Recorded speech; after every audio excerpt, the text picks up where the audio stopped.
start treating this entire rainbow as part of our society, how colorful the society would be. And as Dr. Reshma started her PPT with, that you need to understand the difference between gender and sex. Okay?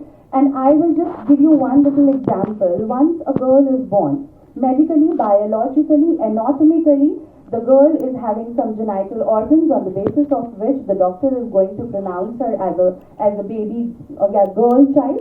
Okay, and that's the gender, that's the sex, let's not call it gender, that's the sex which is fixed at the time of birth. Now starts the social conditioning. Okay, you're born like a girl, sit like that. You're born like a girl, wear soft clothes. You're born like a girl, behave like that, learn to cook, don't go out late in the evening. So that's the social construct and the social behavior, and that's the conditioning which is there since the day the girl is born and also the boys are born. So that's the social construct, and that's the idea from where the idea of gender generates. So we need to understand it's as good as hardware and software. So when you understand this difference, you would understand it is not as big of a difference that you start worshipping two genders and you start discarding another one. They are all equally created by God. They are all equal in terms of talent, in terms of potential, in terms of expectations out of lawmaking bodies. So you cannot discriminate, and as society, see, I think that let's say 20 years back, LGBTQ was not something which was so talked about.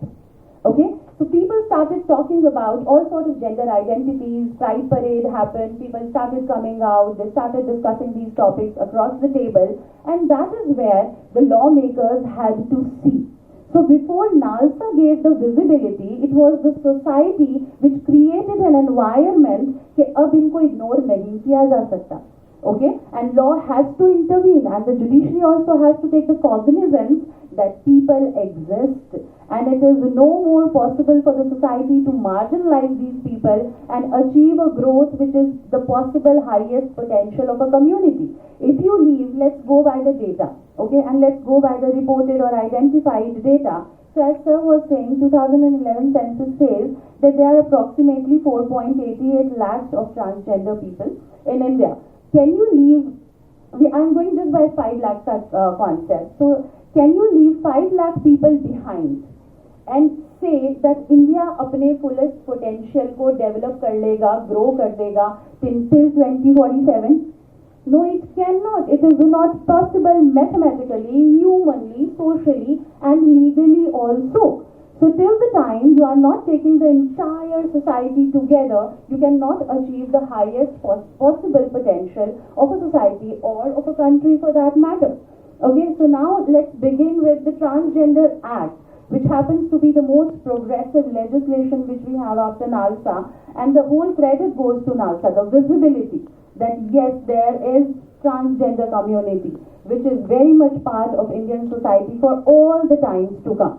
Okay, so if the community is very much at par with rest of the society ke people, we need to give them visibility, and that visibility is that third column which nowadays you see in all sort of forms, whether in educational institutes or any other type of institutes you are filling it.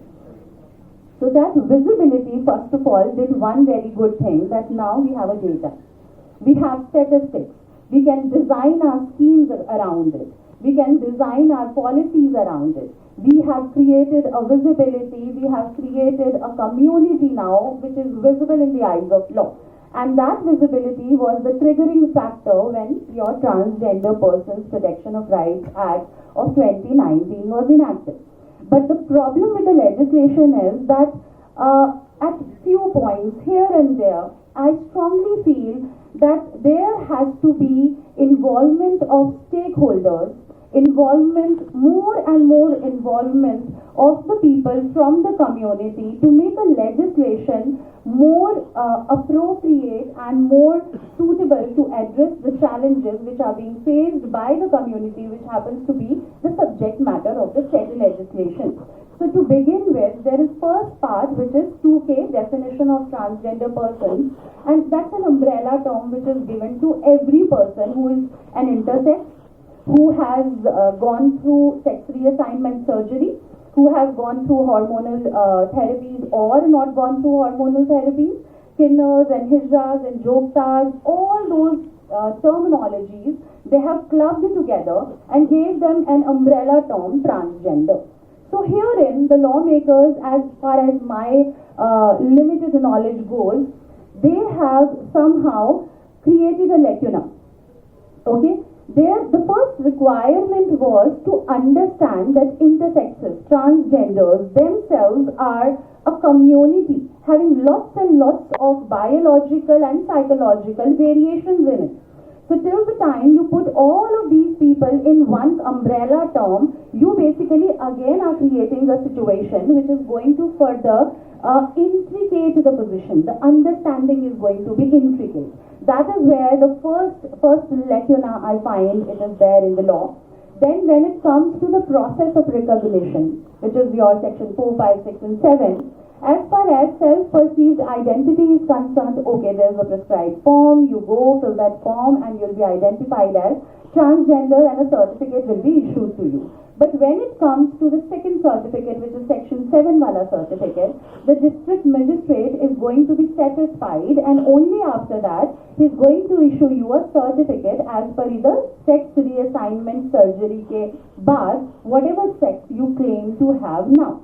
So the process says that you have to fill a form and you'll attach a certificate from the CMO saying that the SRS has happened and this is your new identity. And then the district magistrate, if at all he is satisfied, he is going to grant you a new certificate with your new gender mentioned on that. So now the question is, how is the district magistrate going to be satisfied? Okay, this is where the discretion is left onto a public officer and this is where we have left a space for exploitation. If a CMO is saying something, he is a medical practitioner, he is the one who should have a say that, see, this is the sex reassignment surgery which has happened. This is what I say that the person is